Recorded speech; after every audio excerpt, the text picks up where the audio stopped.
సర్కారు భూములను అమ్మేసిన deputy collector ఈయన ఏ చెప్పుతో కొట్టాలిగా.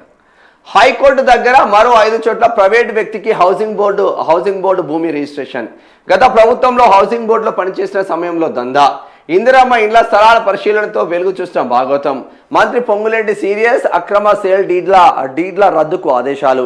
డిప్యూటీ కలెక్టర్ రాము నాయక్ సస్పెన్షన్. సహకరించిన 2 ఉద్యోగులపైన వేటు. ప్రభుత్వ భూములను కాజేస్తే కఠిన చర్యలు తీసుకుంటామని హెచ్చరిక. ఆ భూములను అమ్మితే వారికి సహకరించిన ఈ రాజకీయ నాయకులపైన ఎందుకు వేటు పడదే? ప్రభుత్వ ఉద్యోగులే సస్పెండ్ అవుతారు, ప్రభుత్వ ఉద్యోగులే ఏసీబీకి దొరుకుతారు. అక్రమార్జన పేరుతో 100 కోట్లు సంపాదించి ఏసీబీ ట్రాప్లోకి వస్తారు.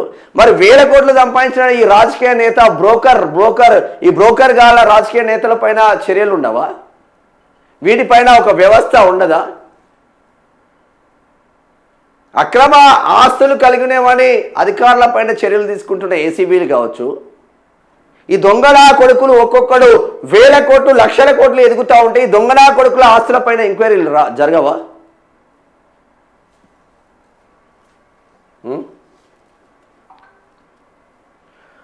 ప్రభుత్వ ఆస్తులను రక్షించాల్సిన అధికారులే భూబకాసురులుగా మారారు. గత బీఆర్ఎస్ ప్రభుత్వ హయాంలో అధికారాన్ని అడ్డం పెట్టుకుని ప్రభుత్వ భూములను యథేచ్ఛగా కొల్లగొట్టారు. పేదల కోసం కేటాయించిన హౌసింగ్ బోర్డు స్థలాలను సైతం సొంత జాగీర్లా అమ్మేశారు. భూదందాకు సూత్రధారి అయిన రెవెన్యూ శాఖ డిప్యూటీ కలెక్టర్ రాము నాయక్ను ప్రభుత్వం తాజాగా సస్పెండ్ చేసింది. ఇందిరమ్మ ఇండ్లకు ఖాళీ స్థలాల పరిశీలన నేపథ్యంలో వెలుగు చూసిన ఈ భారీ భూ కుంభకోణంపై రాష్ట్ర రెవెన్యూ శాఖ మంత్రి పొంగులేటి శ్రీనివాసరెడ్డి తీవ్ర ఆగ్రహం వ్యక్తం చేశారు. రాము నాయక్ను తక్షణమే సస్పెండ్ చేస్తూ ఉత్తర్వులు జారీ చేయడంతో పాటు అతడికి సహకరించిన మరో 2 అధికారులపైన కఠిన చర్యలు తీసుకుంటామన్నారు. అక్రమ సేల్ డీళ్లను తక్షణమే రద్దు చేయాలని ఆదేశించారు. రాము నాయక్ కాకుండా ఏదన్నా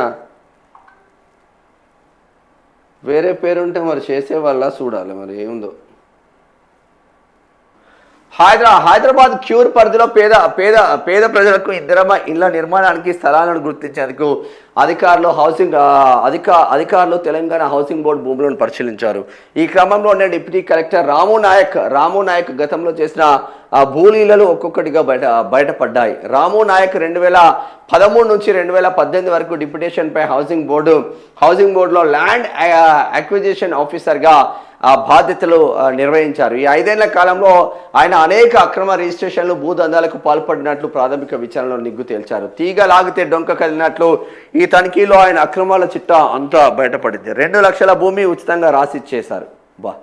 గజం 2 లక్షల భూమి అంట ఉచితంగా రాసిచ్చిందంటే వీనికి మంచినే పైకం ముట్టింది. బహిరంగ మార్కెట్లో గజం 2 లక్షలకు పైగా పలుకుతున్న హైకోర్టు 5-6 గేట్ల మధ్య ఉన్న తెలంగాణ హౌసింగ్ బోర్డుకు చెందిన 33.53 చదరపు గజాల విలువైన స్థలాన్ని రాము నాయక్ 2018 ఫిబ్రవరి 15న అక్రమంగా రిజిస్ట్రేషన్ చేయించారు. గతంలో హౌసింగ్ బోర్డులో వర్క్ ఇన్స్పెక్టర్గా పనిచేసి ఉద్యోగం నుంచి రిమూవ్ అయిన ఇఫ్తాకార్ అహ్మద్ భార్య సుబియా సుల్తానా పేరిట ఈ భూమిని రాసిస్తారు. కనీసం ఈ భూమికి సంబంధించిన రిజిస్ట్రేషన్ డబ్బులు కూడా నేటి వరకు బోర్డుకు జమ కాలేదంటే అక్రమాలు ఏ స్థాయిలో జరిగాయో అర్థం చేసుకోవచ్చు. బోర్డు అనుమతులను అసలు పత్రాలను కనీసం పరిశీలించకుండా కళ్ళు మూసుకొని రిజిస్ట్రేషన్ చేసిన నాటి చార్మినార్ సబ్ రిజిస్టర్ పై కూడా మంత్రి విచారణకు ఆదేశించారు. కాగా కాలక్రమంలో 2025 ఏప్రిల్లో ఈ భూమిని సుబియా సుల్తానా మరొకరికి విక్రయించి రాము నాయక్ భూదందాలపై 2017 నుంచి పలు కేసులు ఉన్నప్పటికీ అప్పటి బీఆర్ఎస్ పాలకుడు అధికారులు స్పందించకుండా తొక్కిపెట్టినట్టు తెలిసింది.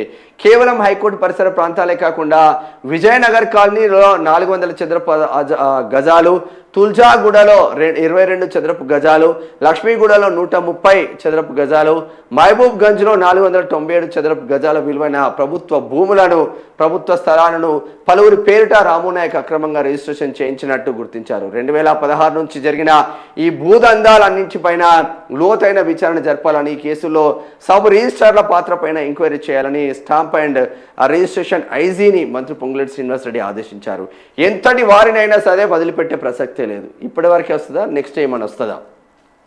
ప్రభుత్వ అధికారిగా ఉంటూ అక్రమాలకు మేము ఏమంటున్నాం సార్, వాడు ప్రభుత్వ అధికారి అక్రమాలకు తెగబట్టిండు, వాడిని సస్పెండ్ చేయాల్సిందే. ఒక రాజకీయ నాయకుడిగా ఉండి చెరువులను కబ్జాలు పెడతా ఉంటే, కుంటలను కబ్జాలు పెట్టి కడతా ఉంటే, వాడు ఎమ్మెల్యే కాకముందు వాని ఆస్తి 20 కోట్లు ఉంటే, ఒక్కసారి 5 సంవత్సరాలలో ఎమ్మెల్యే అయిన తర్వాత 100 కోట్ల ఆస్తులకు పెరిగిన ఈ దుర్మార్గుల పైన ఎంక్వైరీలు ఉంటాయా సార్ అని అడుగుతున్నాం. ఉంటాయా? మీ పైన కూడా ఎంక్వైరీలు ఉండాలి కదా, మీ బిఫోర్ ఎంత ఆఫ్టర్ ఎంత అనేది. దోసినట్టు దోసుకుంటూ అల్లండి కొడుకులంతా.